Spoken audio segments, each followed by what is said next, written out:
Tokyo Drifter begins like a familiar story. A loyal gangster trying to leave his past behind, only to be pulled back into the underworld he's desperate to escape.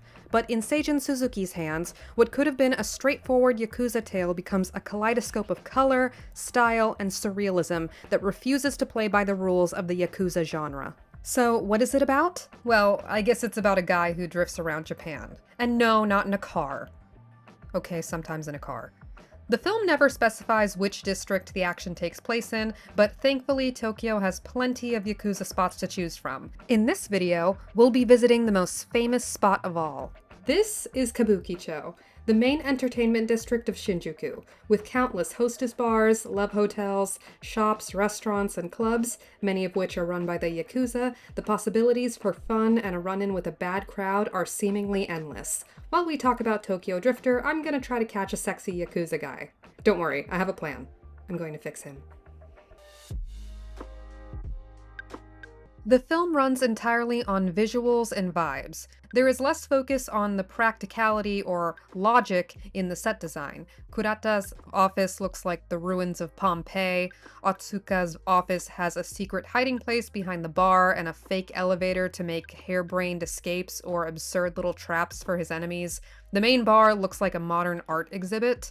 Each scene has its own color palette. For example, Otsuka's club is a deep violet, his office is juniper green, and Kurata's club turns various colors throughout the film using colored lights on white walls. Even when sets are reused, the colors or camera angles change to give it a completely new vibe. Kurata's bar is lime yellow in one scene, introduced with red and purple in another, black and red in another, until finally white by the end of the movie. This donut thing also changes colors for no explicable reason. During a meeting with Kurata and Otsuka, they are shot from an extreme low angle at the latter's club, giving the scene an almost disorienting feeling. We've been here several times, but it feels like a completely new set. Remember when I said Kurata's office looks like the ruins of Pompeii? Well, it turns into this, and then this. We also get an overhead shot when the secretary is given a bullet. This approach to art direction and camera angles lends the film a chaotic style, making each scene feel exciting and unique. So, what's with all the craziness in the movie? Well, Suzuki got bored. That's literally what happened. You see, Suzuki worked at Nikatsu Studios, which focused on making youth films about modern Japan in the 1950s and 60s. They shifted to making literal porn in the 70s, but we're not going to talk about that today. Suzuki originally worked as an assistant director at Shochiku, but he moved to Nikatsu in 1954 when they began producing films again because it had better pay and he would be able to become a full-fledged director faster. Now, Suzuki didn't start off as an auteur. His job was basically to get a script from the studio and adapt it word for word. Now, he was never really respected at Nikatsu, and the studio never gave him that much money, and the scripts he received were not really that interesting, but he couldn't change them. So he focused on what he did have control over: style. Sandwiched between these avant-garde looking scenes are pretty normal looking sets and exteriors, which clash with the rest of the film. This may be a result of Suzuki having a low budget, but these average looking sets contrast with the more chaotic ones in the film, making the crazy ones stand out even more. The crazy sets also seem to be related to the yakuza business, so maybe it's meant to be a metaphor for the chaotic and cool world the gangsters live in, while the average Japanese home or apartment or hotel room reflects a more mundane existence. Thankfully, Kabukicho is anything but mundane. You see, there's more to Japanese culture than just the traditional arts, like kimono and tea ceremony. We shouldn't forget that there is also a vibrant modern culture that also needs to be explored. Let's get it started, started. Get it started, started. Let's get it started, started. Get it started, started. Let's get it started, started. Get it started, started. Let's get it started, started. Get it started, started. Let's start. Get it started, started. Let's start. Get it started, started. Let's start. Get started. Let's get it started, started. Get it started, started.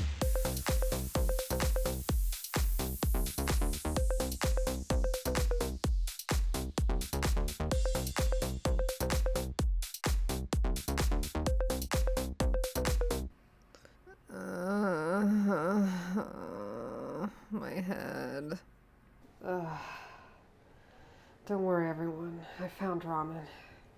It's gonna be okay.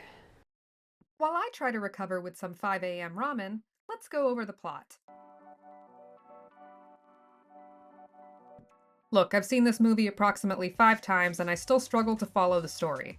None of the exposition really matters, but I'll do my best to summarize. Apparently, Kurata, Tetsu's boss, goes straight and opens a nightclub, but their former rival, Otsuka, the sunglasses guy, wants it even though they already have their own nightclub, and it's never established that it's a direct competitor with the other one.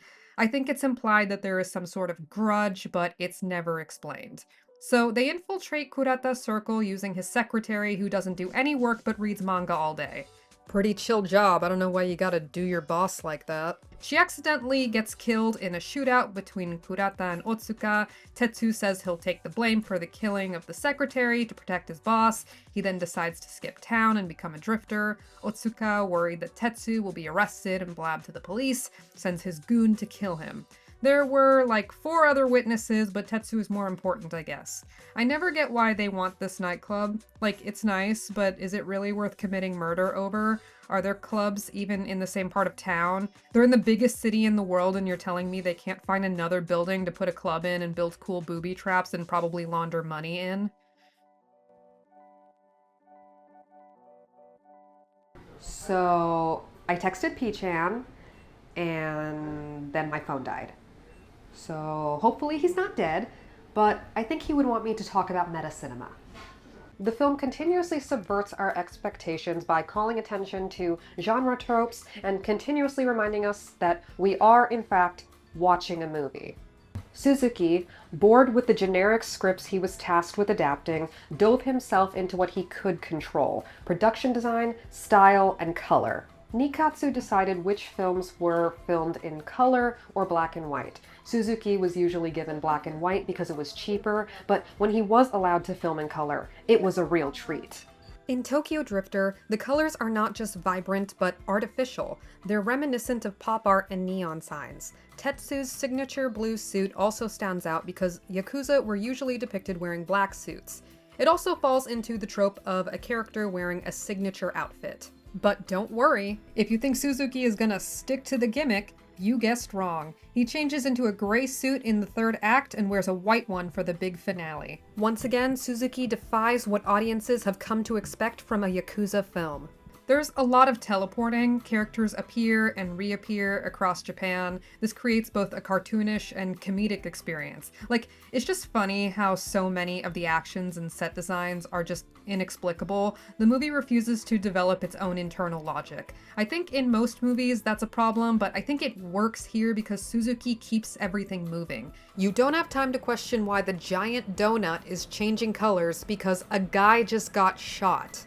Before you have time to question why Tetsu's girlfriend is taking a train presumably from Tokyo to northern Japan and ends up parked directly in front of his window, we move on to southern Japan, where he gets into a Looney Tunes-style brawl at a saloon. You don't have time to question anything before the next outrageous segment plays out on screen.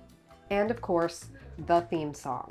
Many Nikatsu films came with theme songs because they were trying to sell records along with movie tickets. The song was actually written first, and then the half-baked screenplay. The first question that Suzuki actually had about the film was, how many times do I have to put the song in? That was probably the most important thing to the studio. The song appears multiple times in the movie, confusing the line between diegetic and non-diegetic sound. In one scene, the rival yakuza are waiting to ambush Tetsu but hear him singing the theme song, along with a full orchestra nowhere in sight. The juxtaposition of the dead serious gangsters, the crazy fight scenes, the random musical numbers, and the avant-garde set design take the genre to a comedic extreme that is impossible to take seriously. This is meta cinema, or films that are aware of themselves as films. When you're watching Tokyo Drifter, you are constantly reminded that you are watching a constructed piece of art. The aesthetic is calling attention to itself, you never get lost in the characters or the story, it intentionally eschews realism, and it is openly aware of the genre tropes that it is lampooning. It's almost more like a roller coaster than a movie. You're supposed to strap in rather than question the logic of riding around in circles. So this kind of madness doesn't just happen by accident. It actually had a lot to do with the production system at Nikatsu. The business model was similar to that of a factory. Make as many films as possible and make them fast. The typical production of a film ran on a brutal schedule. It was in pre-production for about a week, was shot in 20 to 25 days, edited in 1 to 3, and then it hit theaters. Kill me. And if we look at Tetsuya Watari's schedule in 1966, appearing in 9 films including Tokyo Drifter, that basically checks out. Now, you'd think the final products would be terrible, right? Well, there are actually a lot of interesting and creative films that came out of Nikatsu during this time. Some famous examples I'd like to talk about in the future are Crazed Fruit, The Sun in the Last Days of the Shogunate, The Perfect Game, and I Am Waiting. Nikatsu also made the biggest star in Japan of the late 50s and early 60s, Yujiro Ishihara. Part of the reason why this production style worked was because though Nikatsu directors were not allowed to change the scripts, they were given a lot of creative freedom elsewhere. You see, with so many movies in production with such tight deadlines, the studio didn't have time to micromanage every film shoot, nor did they have the time to do extensive reshoots. According to William Carroll, the author of Suzuki Seijun and Post-War Japanese Cinema, certain practices by the studio, designed with the intention of cutting costs, inadvertently gave Suzuki and other Nikatsu filmmakers creative control. The rapid production schedules inhibited the studio's oversight of the production process. If a scene were shot in a particularly eccentric way or deviated seriously from the screenplay, the editor would not easily be able to remove this footage from the final film. The studio would be reluctant to reshoot scenes from films made on such a tight schedule except in extreme circumstances. And if the film had primarily been shot on the studio soundstage, the soundstage would likely be in use for a new film immediately after production wrapped and thus would be unavailable for extensive reshoots. Nikatsu did make Suzuki reshoot the ending. Apparently there was a green moon. It was probably awesome. That's water, by the way. They found a workaround for no sets being available. They shot the end on the cheap behind the studio. You can tell because it looks like the back of a movie studio. So I know I'm new to the whole YouTube scene, but if you've seen my past videos, you know I'm interested in directors like Kurosawa, Ozu, Fukasaku. You know, directors who make movies full of themes and meanings. So it seems a little strange that I'm so attracted to a film that is basically just chaotic nonsense. Yet I find something very endearing about it. Suzuki had a very unpretentious approach to filmmaking. Probably as a result of not being able to touch the script, he threw himself into style and making the film as entertaining and interesting as possible. In a 2011 interview with the film's assistant director Masami Kuzu, he hypothesized that the reason Suzuki chose to shoot the opening scene in black and white and show a broken red toy in color was to symbolize the bloodletting to come in the film. Then it cuts to Suzuki, who said he just wanted to start the movie with something different. He wanted visual contrasts to make it interesting.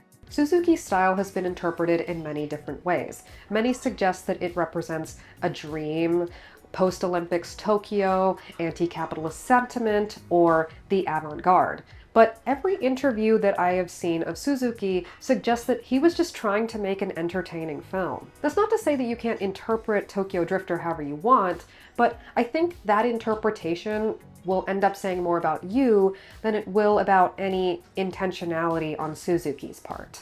I really appreciate this approach to filmmaking. Suzuki never takes his pictures too seriously and is only focused on entertaining the audience. Not pleasing the studio, not being marketable, but giving us a good time. What even is a movie? Well, like any work of art, I think it is something that someone or a group of people puts their whole heart and soul into, taking their ideas and their passion and bringing something new into the world. And honestly, I don't think Hollywood has been doing that. I don't think they've been doing that for years. But Suzuki did. With the odds stacked against him. He had a small budget, a bad script, a wannabe actor, and less than 6 weeks to prep, shoot, and edit a film, and he ended up creating something interesting, funny, and memorable. How many movies have you seen this year that you're going to remember? That you're going to want to rewatch? That a little Puerto Rican girl is going to want to talk about over a bowl of ramen 60 years after it was released? Probably not many. Man, I wonder where Peachhead is. Oh shit. Oh, where's my oh, thank God. Shit. Yeah, I'm okay.